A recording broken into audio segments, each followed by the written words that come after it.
자, 오늘은 140쪽 위법성 조각사유의 마지막 파트입니다. 피해자의 승낙.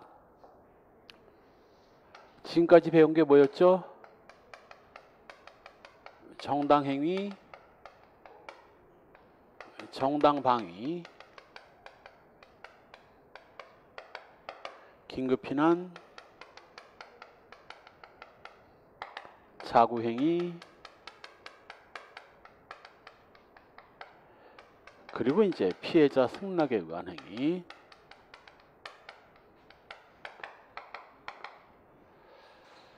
정당행위가 뭐라고 그랬나?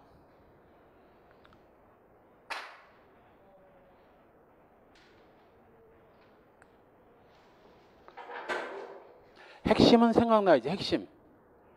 사회상규에 반하지 않는 행위. 사회상규. 사회상규라는 게 상식이라고 그랬어요. 상식을 벗어나지 않는 행위. 법령, 업무 또는 사회상규에 위반되지 않는 행위. 위법성 조각사유의 핵심 키워드가 이거라고 그랬어요. 정당방위는 불러봐. 정당방위. 자기 또는 타인의 법익에 대한 현재의 부당한 침해에 대해서 방위의사, 방위하기 위한 상당한 행위.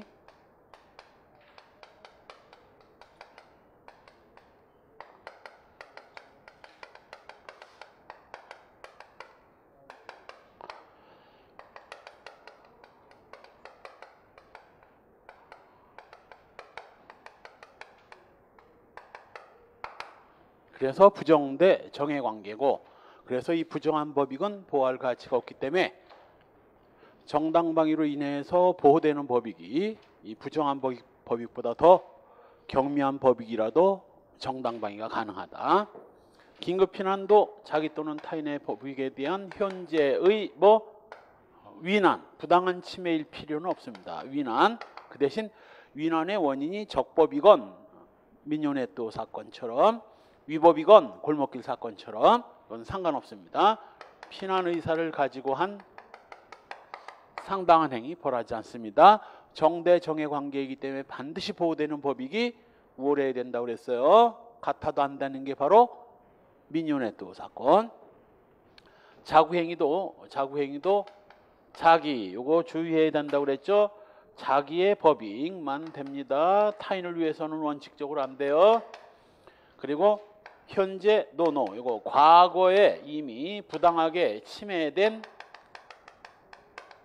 자신의 청구권을 자구 의사를 가지고 한 상당한 행위 벌하지 않습니다. 이것도 부정대 정해 관계지만 과거의 침해라는 점에서 과거의 침해라는 점에서 정당방위보다는 상당성이 엄격하기 때문에 정당방위에서는 필요 없었던 거 뭐가 하나 있어야 된다.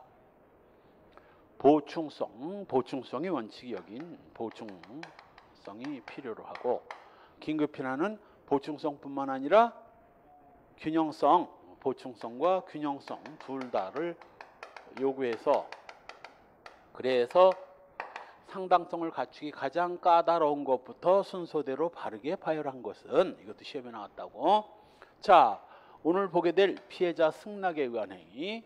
그 법익을 침해받는 피해자가 자신의 법익을 침해하는 걸 용납했을 때 피해자가 괜찮다는데 피해자가 괜찮다는데 그래서 바로 이 사회상규에 위반되지 않기 때문에, 승낙을 받아서 했으니까 사회상규에 위반되지 않기 때문에 그래서 위법성이 조각되는 겁니다.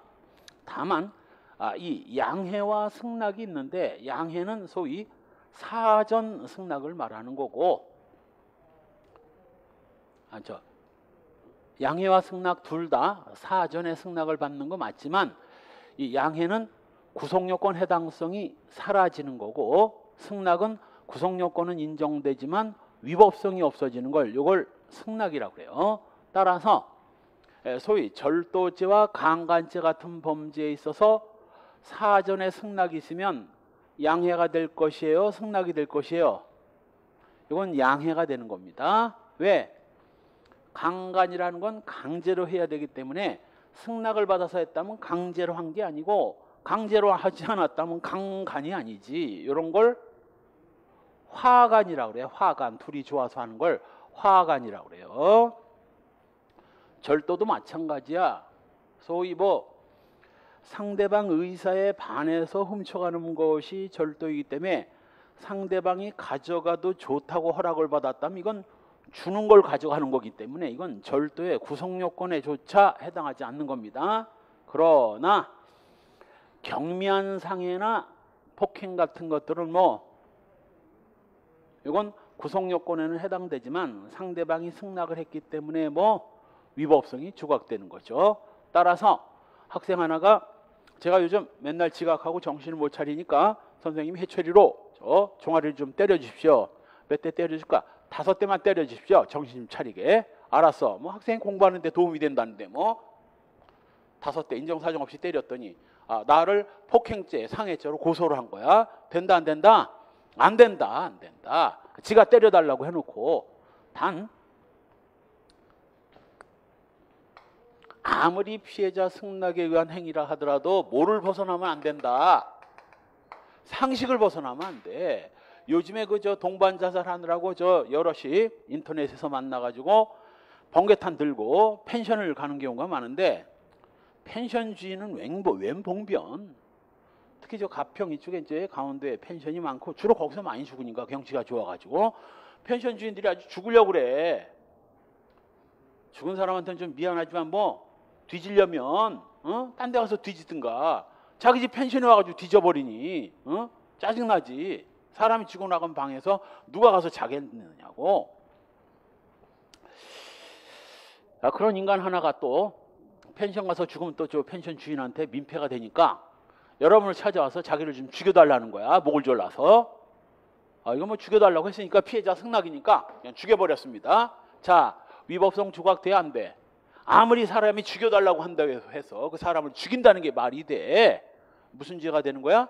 이때 바로 강론에서 배우는 뭐 촉탁살인죄가 되는 거야. 촉탁승낙살인죄로 가볍게 처벌되긴 하지만 살인죄보다는 가볍지. 피해자 승낙이 있으니까. 그러나 무죄가 되는 건 아니야. 위법성이 조각되지는 않습니다. 그래서 역시 피해자 승낙도 위법성이 조각되긴 하지만 뭐를 벗어나면 상식을 벗어나고 도를 지나치면 위법성 조각 안 돼요. 이건 판례는 안 나왔지만 뉴스에 나온 실화예요. 동대문에서 이제 슈퍼를 운영하던 자가 요즘 슈퍼가 이제 거의 다 사양길이거든. 그래서 대형마트와 뭐로 편의점으로 이제 편제되면서 슈퍼는 한물 갔거든. 그게 벌써 오래전부터 조짐이 시작됐어요. 마트가 생기기 시작하면서 이제 슈퍼는 서서히 맛이 가기 시작했지. 그러다 보니 서민들이 살 길이 팍팍한 거야. 사실 나 젊었을 때만 해도 이것저것 할 거 없으면 뭐 조그만 슈퍼라도 하면 먹고 살았어. 이만큼 먹고 살았어요. 슈퍼라도 하면. 요즘에 뭐 슈퍼에다가 해가지고 먹고 살기도 힘들어. 다 편의점 마트로 가기 때문에.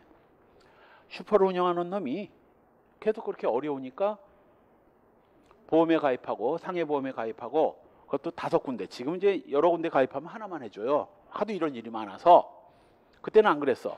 그래서 상해보험 5군데 2억짜리 5군데 가입해 놓고 지 친구놈한테 다리 발목을 절단해 달라고 한 거야. 그것도 하나만 절단하면 장애가 뭐 한 7, 80%밖에 안 나오기 때문에 두 발목을 다 절단해야 100% 나오고 2억 상해보험금을 다 받을 수 있으니까 5군데에서 10억.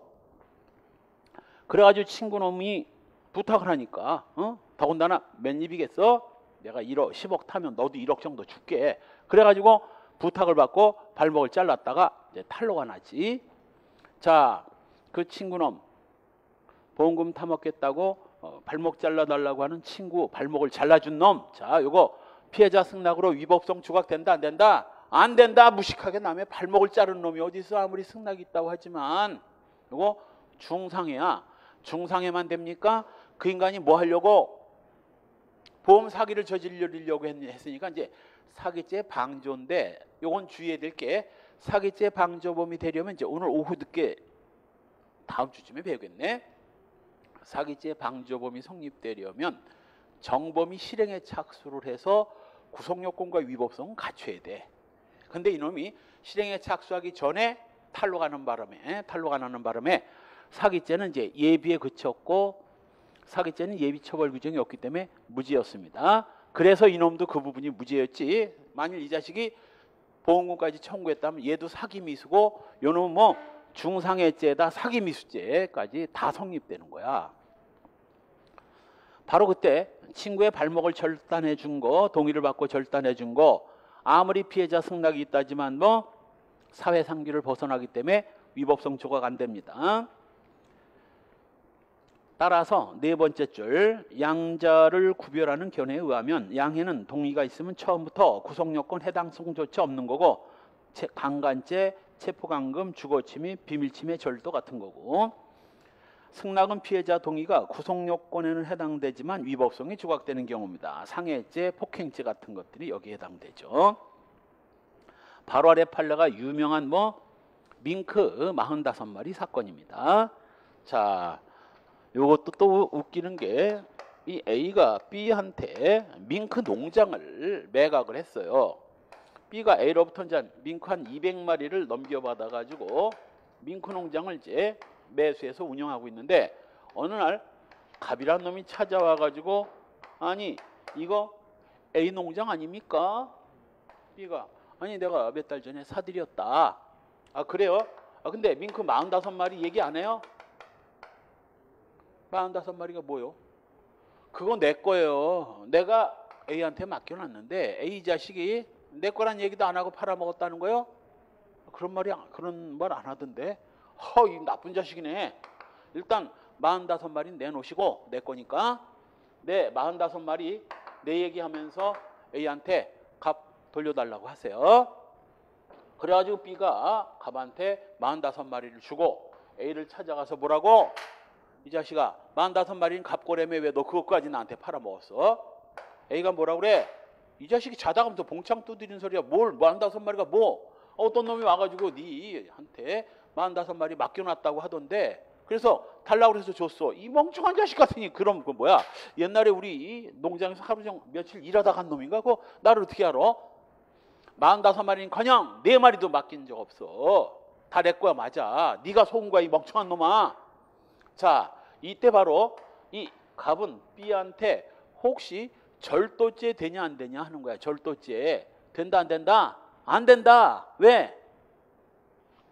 몰래 가져간 것도 아니고 B를 속여가지고 B가 45마리를 주는 걸 받아가서 이건 절도는 안 되는 거야. 소위 절도죄는 양해에 해당되는 거고, 그렇다고 무죄는 아니지. 간 무슨 죄야? 사기야. 사기. B를 기망해서 45마리 재물을 뭐 점유를 이전받아 갔으니까 이거 사기죄가 될 수는 있어도 뭐 절도죄는 양해에 해당되는 겁니다. 유명한 이 밍크 5마리 사건이에요. 두 번째 판례도 약간 재밌는 판례입니다. 피고인이 동거 중인 피해자의 지갑에서 현금 6만 원을 꺼내가는 것을 목격하고, 이것도 이제 A와 B녀가 동거 중이에요. 그런데 아마도 그 전날 밤 뜨거운 밤을 보낸 것 같아.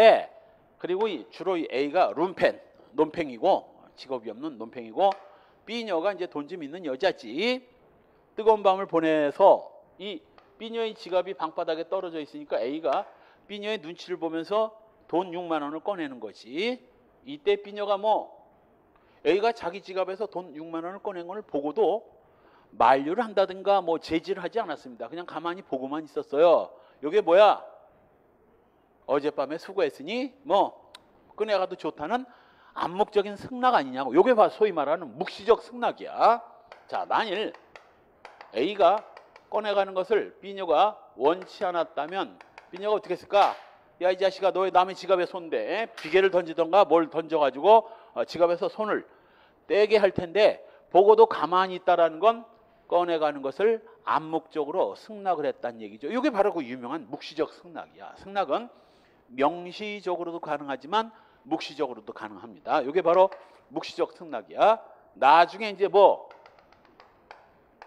B녀가 A를 뒤늦게 절도로 고소를 하는데 이제 둘 사이에 뭐 이제 문제가 있어서 삐뚤어졌으니까 그렇지. 둘이 계속 그렇게 사이가 좋았다면 이런 일 없지.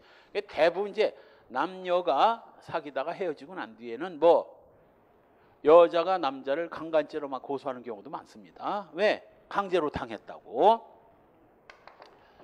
사실 그런 게 좀 애매한 경우가 있거든. 따라서 이때 마찬가지로 B녀의 지갑에서 돈을 꺼내가는 것을 B녀가 보고도 만류하지 않았다면 꺼내가는 것을 암묵적으로 승낙을 한 것이고, 이거 뭐 바로 양해에 해당되는 겁니다. 위법성 조각의 근거. 그럼 피해자 승낙이 있으면 왜 위법성이 조각되는 걸까?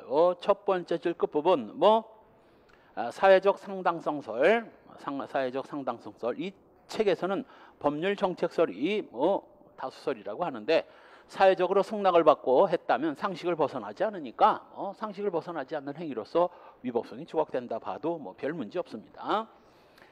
그다음 이 피해자 승낙의 성립 요건. 자, 조금 아까 봤듯이 피해자 승낙으로 위법성이 조각된다고 해서 모든 승낙이 다 위법성이 조각되는 건 아니에요. 발목을 잘라달라든가 죽여달라든가 이런 것들은 위법성 조각 안 됩니다. 자, 따라서 위법성이 조각되려면 1. 법익 주체의 승낙이 있어야 되고, 다만 이 법익의 주체가 승낙을 하되 법정 대리인의 경우에는 그 미성년자나 심신 장애자를 대신해서 법정 대리인이 승낙을 할 수가 있습니다. 이런 예외적인 경우를 빼놓고는 본인이 승낙을 해야 되고, 둘째, 아까도 얘기했듯이 아무리 피해자 승낙이라지만 처분이 가능한 개인적 법익에 제한됩니다. 따라서 국가적 사회적 법익은 승낙의 대상이 될 수가 없어요. 지가 뭔데 국가적 법익을 날려 승낙으로. 개인이, 국가적 법익은 국가만이 승낙을 할 수 있는 거지 개인이 무슨 국가적 법익을 승낙을 해서 날려. 따라서 국가적 사회적 법익은 승낙의 대상이 되지 않습니다. 필살기예요. 간혹가다 시험에 나오거든. 다음 중 피해자 승낙으로 위법성이 조각될 수 있는 경우를 골라라, 없는 경우를 골라라. 이때 바로 사회적 국가적 법익에 관한 죄에서는 단 하나도 없어. 전부 개인적 법익에 관한 죄고, 아까도 얘기했듯이 개인적 법익에 관한 죄라고 또 다 위법성이 조각되는 거 아니야. 생명신체 같은 건 안 돼요. 처분이 가능한 개인적 법익, 이것만 가능하고, 그러니까 무조건 국가적 사회적 법익은 위법성 조각 안 됩니다. 간혹 죄질이 조금 가벼운 거로 바뀌는 수는 있어. 우리 앞에서 추상적 위헌범에서 봤듯이 타인 소유 일반 건조물 방화죄 등에 있어서 타인 소유 일반 건조물 방화죄는 추상적 위헌범으로 무거운 범죄인데, 타인이 승낙을 하면 뭐가 되는 거야?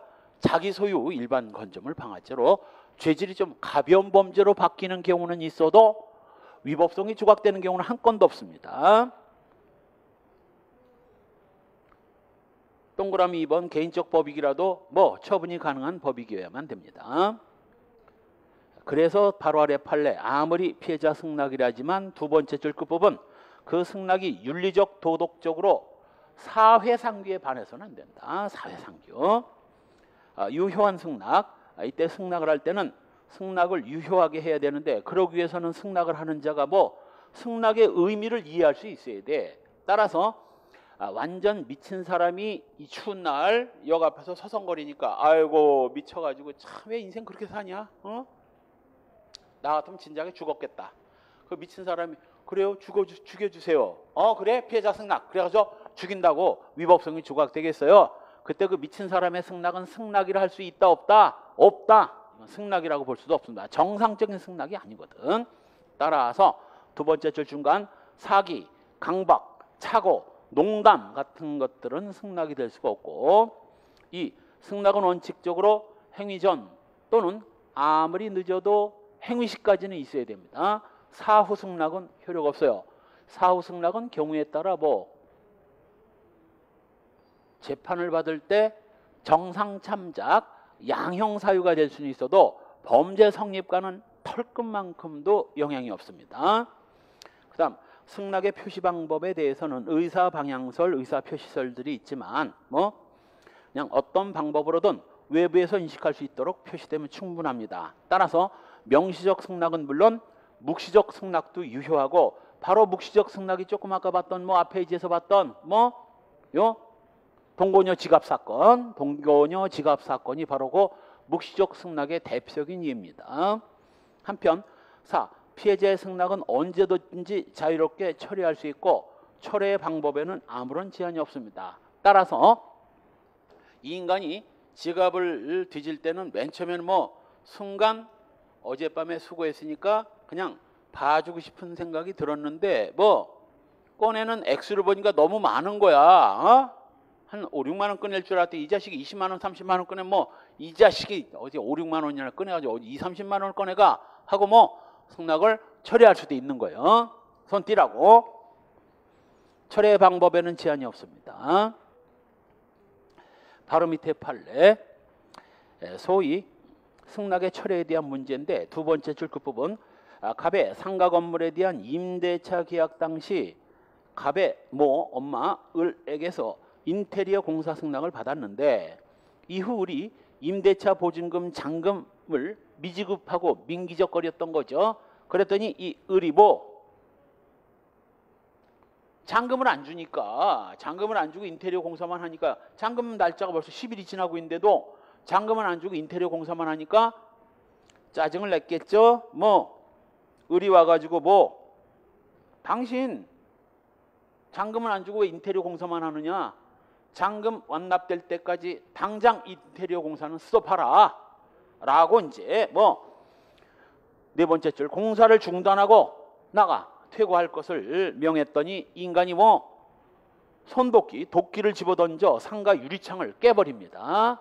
자, 그전에는 임대차 계약을 맺었으니까 잔금 지급 전에도 인테리어 공사를 허락했으니까 유리를 깨고 새 유리를 끼우든 말든 상관없었지만 잔금 미지급을 이유로 공사를 중단하고 퇴고를 요구한 뒤 도끼를 던진 건 손괴 부분에 대한 승낙이 철회된 겁니다. 그 뒤에 유리를 깼다면 이건 이거 손괴죄 인정돼요. 이거 손괴죄 인정됩니다. 다음 페이지에 판례 정리. 유효한 승낙이 인정되는 경우 그 첫 번째 판례가 이것도 시험에 나왔어요. 계주. 이 계주 갑이 계를 운영하는데 이 을, 병, 정한테 빚이 좀 많아. 그래가지고 계원들이 불안한 거야. 왜? 워낙 빚이 많으니까 을병정이 갑을 상대로 소송을 걸고 갑의 통장이나 이런 걸 압류를 해버리면 계금이 여기 묶인다고. 그래서 A가 갑한테 소위 디스를 한 거지. 당신 지금 을병정이 심상치 않다. 조만간에 당신을 상대로 소송을 걸 태세고 당신의 모든 재산 압류가 될 것이다. 그러다가 계금까지 압류가 되면 계원들만 쌍코피 터지니까 너 계원들한테 민폐 끼치고 싶지 않으면 계주 업무를 나한테 넘겨. 그러면 최소한도 압류가 당해가지고 계원들한테 민폐를 끼치는 일은 없을 거 아니냐. 그랬더니 계주갑이 일리가 있거든. 지도 알고 있고 또 독촉을 당하고 얘들이 소송을 제기할 거라는 걸 알고 있으니까 그래 좋아. 그렇다면 내가 계원들한테 민폐를 끼쳐서는 안 되지. 내 돈도 아닌 것 같고 이 사람들이 압류하면 갑 예금 통장에 있는 돈이니까 일단 압류가 되거든. 민폐 끼치지 말고 그래 그럼 네가 알아서 해 라고 계주 업무를 넘겼다면, 그래서 A가 갑의 계주 업무를 대행을 했다면 이건 갑의 승낙을 받고 한 거잖아. 만일 갑의 허락도 없이 갑 계주를 배제하고 지가 계주 짓을 했다면 업무방해죄가 성립되겠지. 그러나 계주갑의 승낙이 있었기 때문에 이건 업무방해죄 안 됩니다. 한편 2번도 마찬가지야. 문서 위조라는 건 타인 명의를 허락 없이 사용하기 때문에 문서 위조인데 타인이 그 명의를 두꺼운 것이 묵시적인 승낙이 있었다면 이건 위조가 아니지. 허락을 받고 쓴 거니까. 예를 들면 내 학생한테 통장을 주면서 은행 가서 한 100만 원만 찾아와라. 내 위임을 받고 내 도장과 비번 그리고 통장을 들고 가서 학생이 내 명의의 예금 청구서를 작성했다면, 내 허락도 없이 그런 짓을 했다면 사문서 위조지만 내 부탁을 받고 그랬다면 이건 사문서 위조가 아니죠. 그러나 이 유효한 승낙이 부정되기 때문에 위법성이 조각될 수 없었던 경우 첫 번째 판례는 이미 인과관계에서 한번 본 적 있죠? 이 멍청한 소위 의사인데 요게 의사 중에서 왜 저 있죠? 그 인턴 레지던트처럼 초보 의사가 여자의 그 병명을 두 번째 줄 중간 자궁근종으로 오진을 합니다. 자궁근종이란 암이야. 그리고 자궁암이라고 하면서 여자한테 뭐라고? 자궁암은 그 암 부위만 잘라냈다간 잘못하면 전이가 돼가지고 사망하는 수가 있으니까 자궁 전체를 그냥 잘라낸 게 아주 제일 간편한 해결책입니다. 라고 했더니 뭐 여러분이 여자라면 그 수술 동의서에 동의해야 하네? 동의해야 하네? 해야지. 자궁 적출, 자궁을 잘라내자는 말에 동의한다고. 왜? 아니면 죽으니까. 그래서 동의를 하고 자궁을 적출해 놨더니 뭐 자궁암이 아니라 자궁 외 임신이었던 거야. 그러니까 자궁의 임신에 벽에 뭐 자궁의 임신으로 뭐 요 조그만 게 뭐 매달려 있으니까 그걸 뭘로? 암으로 오진을 한 거야. 아이고 한심한 것들.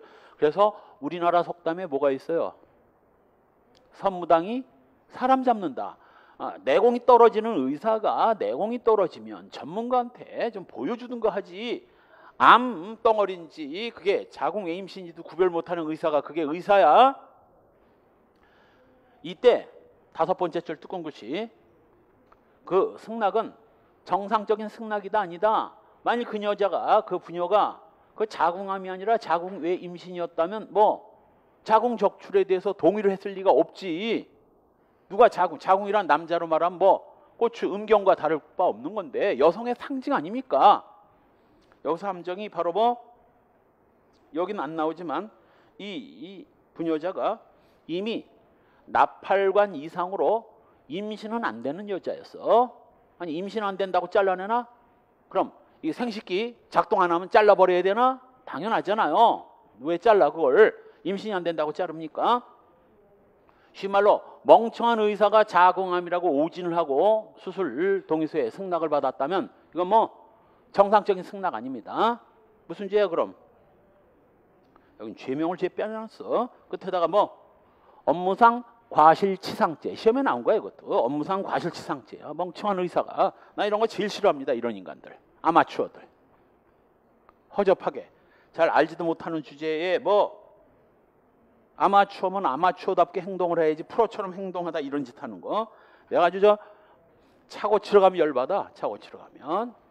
진짜 열받은 게 옛날 차 뉴그랜저 에어컨이 망가졌는데 달리면 시원한데 막히는 길에선 그냥 찜통이야. 달리면 시원해. 에어컨이 잘 나와. 그걸 갖다가 세네 번은 고쳤어. 세네 번은. 뭐가 콤프가 이상이 있다. 뭐 그래가지고 이제 콤프만 바꾸면 된다는 거야. 개코나 무슨 콤프 바꿔도 안 되는 거야. 또 한 번 어디 갔더니 에어컨이 이상이네요. 그러더라고. 예, 그 옛날부터 못 고쳤어요. 그랬더니 똑같은 소리를 또 하는 거야. 콤프가 알면 된다는 거야. 아씨, 콤프가 알았다고요. 여태까지. 콤프가 알았는데도 안 되는데 자기가 기사에 목숨을 걸고 콤프가 알면 된다는 거야. 책임집니까? 진대. 30만 원. 좋아, 갈아봐. 개코나 무슨 또 갈았는데 안 되지, 안 돼. 안 돼. 또 한 번 갔는데 뭐 또 콤프 갈자는 거야. 에이, 놔둬 건들지 마. 짜증나. 그래가지고 날린 것만 150 날렸는데 30만 원씩 5번. 어떤 놈은 가면 뭐 조금 아까 그 놈은 진짜 형편없는 놈이지만 대부분 그런 말을 해요. 요거 한번 갈아보죠. 그건 뭐야? 자신감이 없다는 거야. 그래도 이 멍청한 놈은 그래도 자기야 기사 목숨을 걸고 건다고 하지만 이거 갈아보죠? 갈아봐서 안 되면 어떻단 얘기야? 할 수 없고. 아니 그게 무슨 정비사야. 놔두세요. 놔둬. 자신 없으면 놔둬. 아니 나도 해. 새 부품 갖다 끼워보고 안 되면 할 수 없고. 그런 아마추어 같은 것들 어디. 아이고 나중에 여러분 차 끌고 다니면 많아. 정비돼 있고. 카센터 가면 허접한 놈들 많습니다. 개뿔도 나보다도 몰라. 나보다도. 딱 보면 나도 웬만하면 알아. 이제 30년을 차 끌고 다니다 보니까.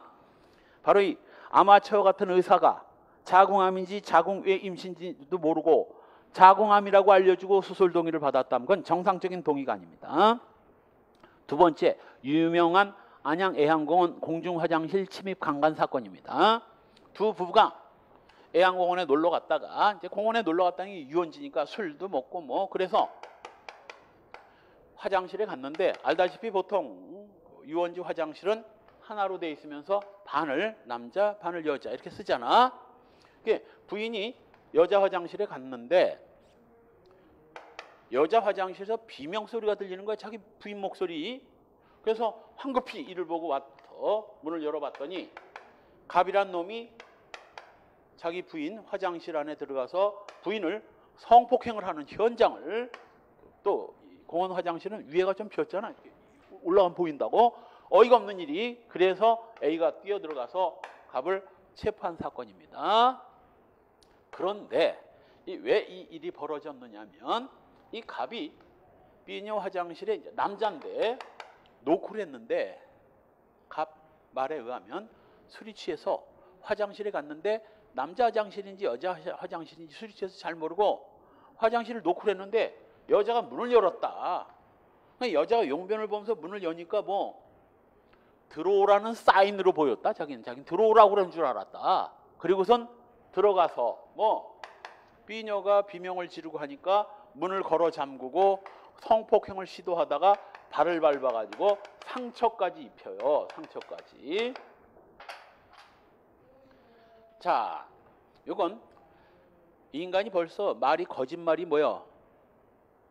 들어오라는 사인인 줄 알았다. 그럼 뭐 여자가 들어오려고 할 때 나가라고 했을 거 아니냐고. 근데도 기어 들어갔다는 건 이건 뭐 벌써 거짓말이지. 설사 문을 열 때는 들어오라는 사인이었다 할지라도 뭐 들어오는 도중에 얼굴이 마음에 안 들어서 도로 나가세요 하면 뭐 나가야지. 그래서 이 인간이 항소 상고까지 왔는데 왜 상고까지 왔느냐면 딱 보면 뭐 좀 대수롭지 않은 범죄 같아. 화장실에 들어가서 뭐 실경이하다 발 좀 밟은 거. 너 성폭력 범죄 처벌법에 의하면 바로 뭐 화장실 같은 주거에 침입해서 강간을 하면 이거 뭐 요게 소위 말하는 주거 침입 강간이고 특수 강간이에요.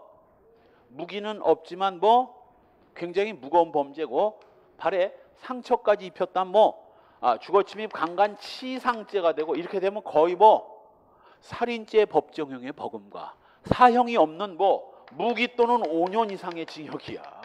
사형에 빠진 살인죄 법정형과 똑같거든. 그러니까 이게 들어가는 순간 한 방에 갑은 뭐가 되는 거야?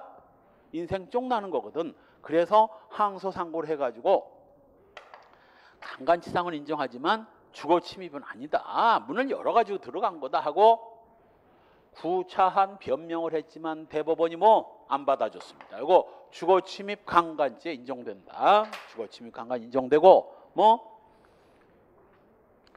남편으로 오인한 피해자가 화장실 문을 열자 사실 이 여자가 왜 문을 열었냐면 방금 전 남자 화장실에 간 남편이 뭐 휴지나 뭐 이런 거 가지러 온 줄 알고 앉자마자 금방 노크를 하니까 자기 남편인 줄 알고 자기야 하고 열었던 거거든 사실. 따라서 아무리 남편으로 오인한 피해자가 문을 열었다 하더라도 이건 뭐 승낙이라 볼 수 없다. 외간 남자 들어오는 걸 누가 승낙을 했겠어. 당연하지. 위법성 조각 안 됩니다. 그 다음 승낙에 의한 법익 침해가 있을 것. 주관적 위법성 조각 사유예요. 자, 우리 앞에서 봤듯이 정당방위의 방위의사, 피난의사, 자구의사 그리고 피해자 승낙도 상대방이 피해자 승낙을 했다는 인식이 있어야 되죠. 요걸 모아서 요걸 뭐라고 불렀어요? 이런 걸 이걸 뭐라고 불렀어?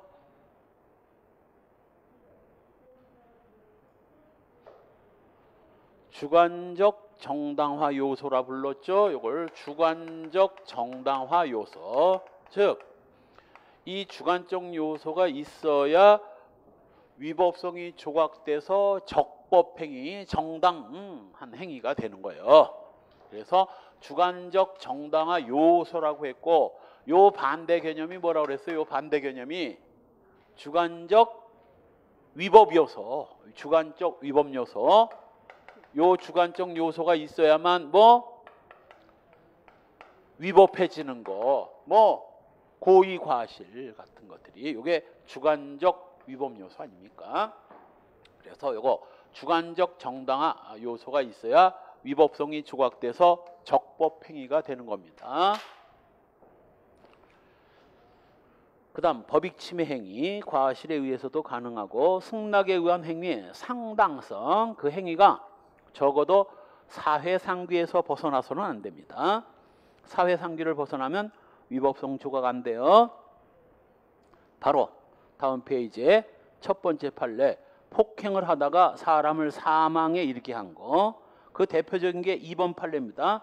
네 번째 줄 유명한 사건이죠. 이것도 폭행이 장난권투를 하다가 피해자를 죽인 겁니다. 이것도 피해자 승낙 인정 안 돼. 자, 군대에서 고참이 쫄딱이한테 글러브를 주면서 권투하자고 합니다. 권투하자는 얘기야? 쳐 맞아보란 얘기야?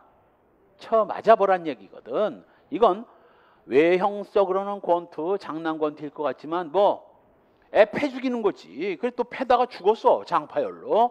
이 정도 됐으면 뭐 이건 피해자 승낙이라 할 수는 없는 거지. 역시 3번 피고인이 피해자와 공모해서 교통사고를 가장해서 보험금을 편취할 목적으로 피해자한테 상해를 가했다면 이건 피해자 승낙 안 됩니다. 뭘 생각하면 돼? 발목 절단 사건을 생각하면 뭐 딱 나오죠. 바로 그 사건은 아니지만 그와 유사한 경우입니다. 한편 3. 법률에 특별한 규정이 없어야지. 법률에 특별한 규정이 있다면 그 규정에 따라서 처벌돼요. 바로 아래 1. 피해자 승낙이 범죄 성립에 영향이 없는 경우, 즉 피해자 승낙이 있더라도 범죄가 성립되어 13세 미만자에 대한 간음추행죄. 그래서 13세 미만이면 약 5학년 정도 되죠. 5학년 정도 되는 아이한테 승낙을 받고 성관계를 했다 할지라도 이건 뭐 강간으로 쳐요. 그래서 이걸 뭐라고? 의제강간이라고 하죠. 의제강간. 아무리 그 어린아이가 동의 승낙을 했다 할지라도 그건 정상적인 승낙이라 볼 수는 없고 강간으로 취급해야 된다는 취지에서 이걸 의제강간이라고 하는 거예요. 이 피구금자에 대한 간음죄. 옛날에 이것도 또 뭐 피구금 부녀 간음죄였는데 최근에 뭐 성폭행 대상이 여자뿐만 아니라 남자도 포함됨에 따라서 피구금 부녀 간음죄에서 피구금자 간음으로 바뀐 거예요. 남녀 가리지 않습니다. 그 다음 3. 아동 혹사죄. 아동 혹사죄에서 이거 아동의 승낙이 있다 할지라도 위법성 조각 안 됩니다. 그 다음 피해자 승낙이 형이 감경되는 경우가 있죠. 일반 살인에 대해서 촉탁 승낙 살인, 부동의 낙태죄에 대해서 동의가 있으면 동의 낙태죄로 가벼워지고, 아까 얘기했던 뭐 타인 소유 일반 건조물 방화죄는 타인이 승낙을 하면 자기 소유 일반 물건 일반 건조물 방화가 되는 겁니다. 역시 타인 소유 일반 물건 방화, 자기 소유 일반 물건 방화가 되는 것이고요. 피해자 승낙의 효과. 피해자가 승낙되면, 피해자 승낙이 인정되면 위법성이 조각돼서 뭐 범죄가 성립하지 않습니다. 소위 300원짜리 자판기에서 뭐 100원에는 문제가 없었어요. 200원째 문제가 생겨서 무죄인 겁니다. 단 피해자의 승낙은 있었는데 이를 승낙이 있었다는 걸 모르고 행위를 한 경우, 이때는 뭐 위법성이 조각되지 않고 불능미수 규정을 준용을 하는데, 불능미수 규정을 준용을 하죠. 자, 예를 들면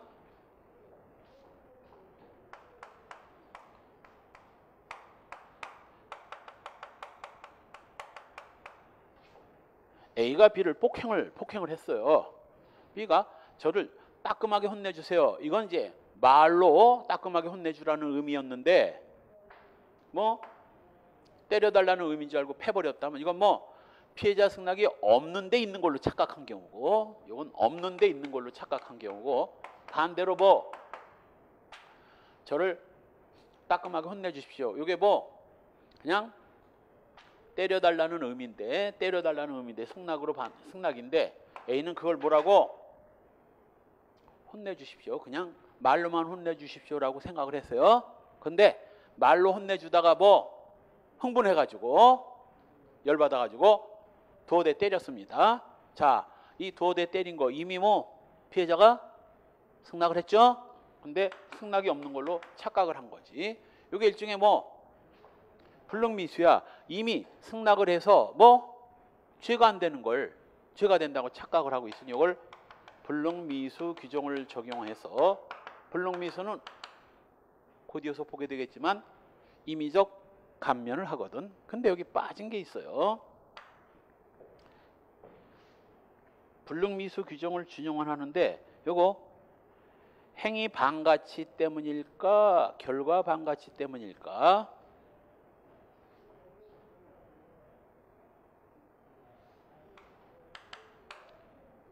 행위 반가치가 있기 때문이에요? 결과 반가치가 있기 때문이에요? 맨 앞에 생각을 해봐. 생각. 저게 아예 죄가 안 되면 이제 불능범인데 아예 죄가 안 되는 건 아니고 불능미수로 임의적 감면을 하지만 처벌하겠다는 거야. 그럼 행위 반가치 때문이야? 결과 반가치 때문이야? 결과 반가치 노노노 그렇게 시험에 나왔어. 틀린 걸 골라 그래서 그게 틀린 거야. 뭐 결과 반가치는 없어. 왜? 피해자가 이미 승낙을 했으니까. 그 대신 이 자식은 뭐야? 승낙이 있는데 뭐 없는 거라고 착각을 했으니까 승낙이 없는 걸 때린다고 생각하는 행위 반가치 때문에 불능미수로 처벌하는 거고, 결과 반가치라면 불능범이 되지. 결과 반가치라면 아예 피해자 승낙이 있었으니까 이거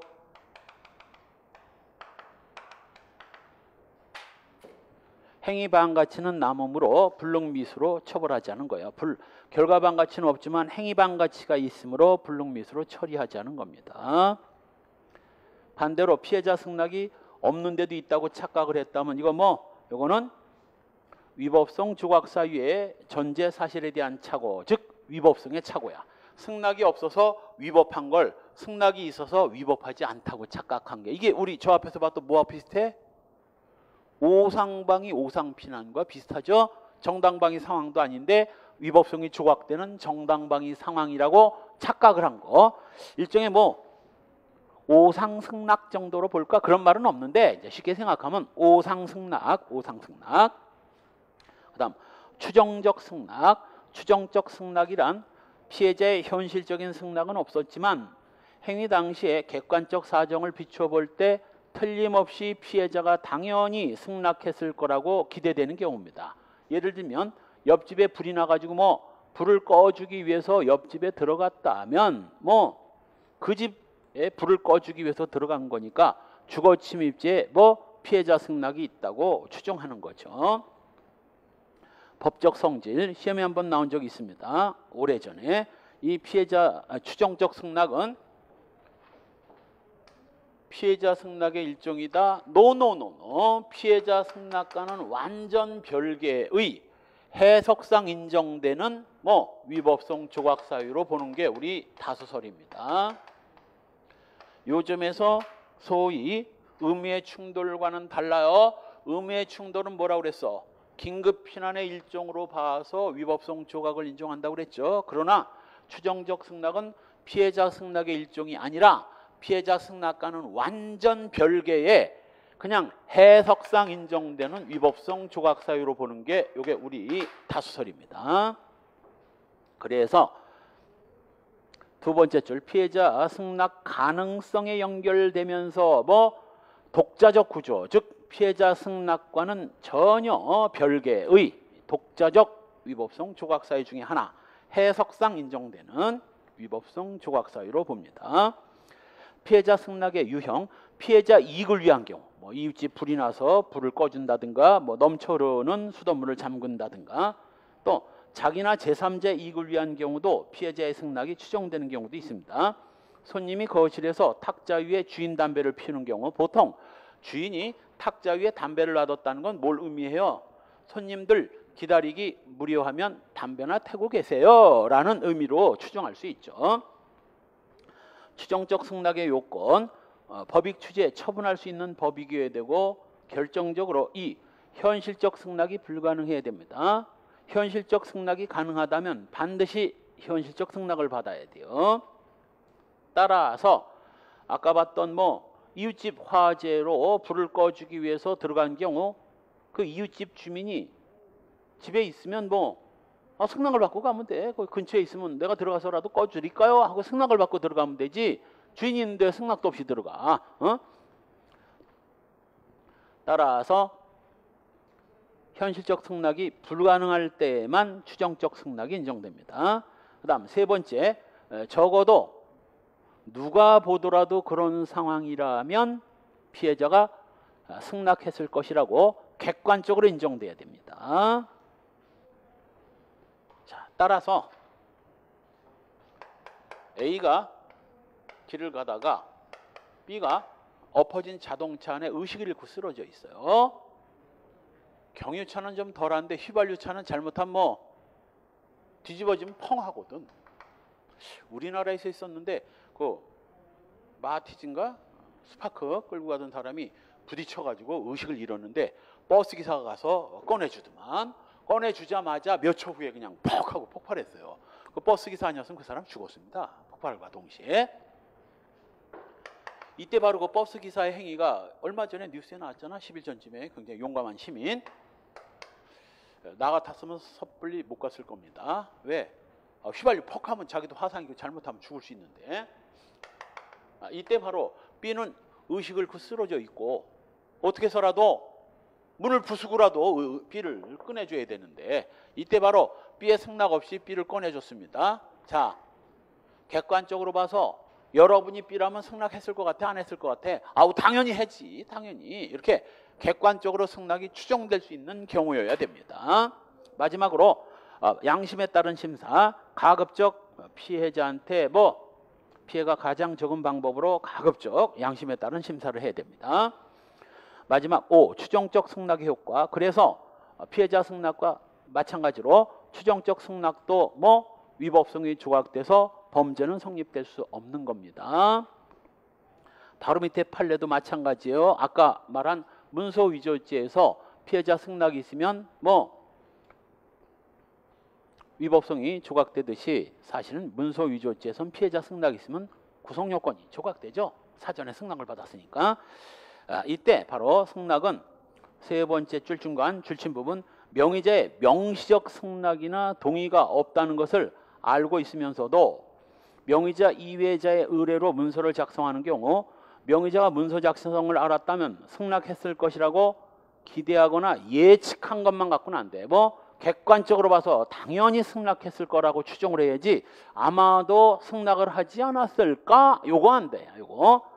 이 정도면 거의 승낙했을 게 틀림없다까지 가야지 승낙했지 않았을까? 이거 갖고는 안 됩니다. 우리 판례 중에 저 뒤에 판례 나오는데 그 회사 주주들이 대표이사한테 도장을 다 맡겼어. 자, 이건 추정적 승낙 인정된다 안 된다? 된다. 도장을 맡긴다는 건 회사에서 내 도장이 필요하면 언제든지 이 도장 쓰라는 추정적 승낙 아닙니까? 그 시험에 나온 적이 있어요. 따라서 판례 정리, 추정적 승낙이 인정된 경우 종친의 결의서에 피위조 명의자 중 피고인의 형제 2명이 승낙을 했다면 피고인의 그 아들이나 형제들도 추정적 승낙이 있다고 인정될 여지가 있죠. 왜? 아버지 형제들이 승낙을 했다면 자식들이나 자식들의 형제들도 다 승낙했을 거라고 인정될 수 있죠. 2번 여기 나오죠. 주주들이 인장을 대표이사한테 보관을 시켰다는 건 추정적 승낙 인정되고 추정적 승낙이 부정된 경우 노조 간부들이 무단으로 점거해서 회사 업무가 정상적으로 수행되지 아니할 때 노조 사무실로 사용하고 있던 중인 사무실에 출입한 경우 자 원래 해고 근로자들은 회사를 출입할 수 있어요 없어요? 있어.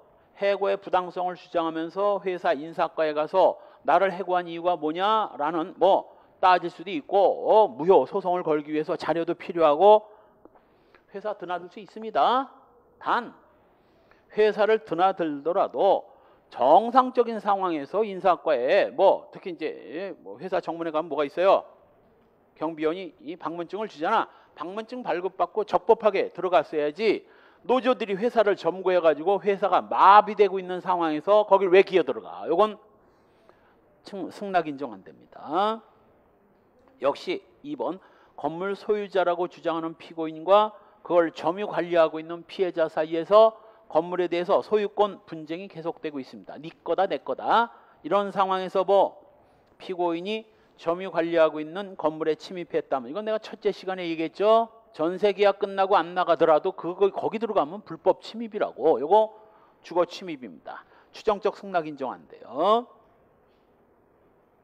그다음 4번, 단지 주식회사 직원에 불과한 자가 그 회사가 온천 개발 사업을 위해서 확보한 부지를 매각했다면, 자, 회사가 온천 사업 개발을 위해서 확보한 부지는 다른 땅은 필요도 없어. 온천이 나오는 땅이어야 되고, 그거 없으면 그 회사는 존재 의미가 없거든. 그 땅을 왜 팔아먹어? 이건 승낙이 없었다고 봐야죠. 마지막으로 5번, 생전 중에 일자로 소급해서 작성한 때는 승낙이 있었다고 볼 수 없다. 이것도 사실 옛날에 문서 위조죄에서 A가 죽은 사망자 B 명의로 문서를 만드는 경우 옛날에 문제가 있었어요. 이 사람이 1월 10일 날 죽었는데 A가 B 명의를 1월 5일자에 B 명의 문서를 만들어내면 문서 위조죄. 죽은 뒤에 날짜로 만들어내면 이거 뭐 문서 위조죄 불성립. 왜? 존재하지 않는 사람이니까. 그랬었는데 이것도 판례가 바뀌어서 이거 문서 위조죄 안 된다고 했다가 뭐 이제 문서 위조죄 되는 거로 전원합의체 판례로 바뀌어서 간단해졌어. 이제는 사람 사망한 자의 명의라도 생전 중의 날짜건 뭐 사망 후의 날짜건 그 끝에다가 써놓으세요. 두 번째 줄 옆에 생전 중에 일자로 소급 옆에다가 뭐 이제는 생전 후의 날짜도 위조죄 성립. 이제는 생전 후의 날짜도 위조죄 성립되는 거로 바뀌었어요.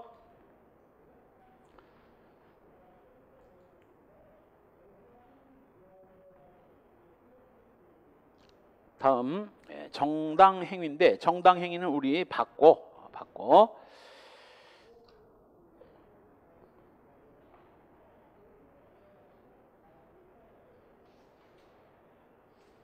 조금 쉬었다가 저 앞에 부작위범과 공범 요걸 뭐 녹화를 안 했다고 해서 요거 한 20분 정도 요거 보고 갑시다. 10분 쉬었다 갑시다.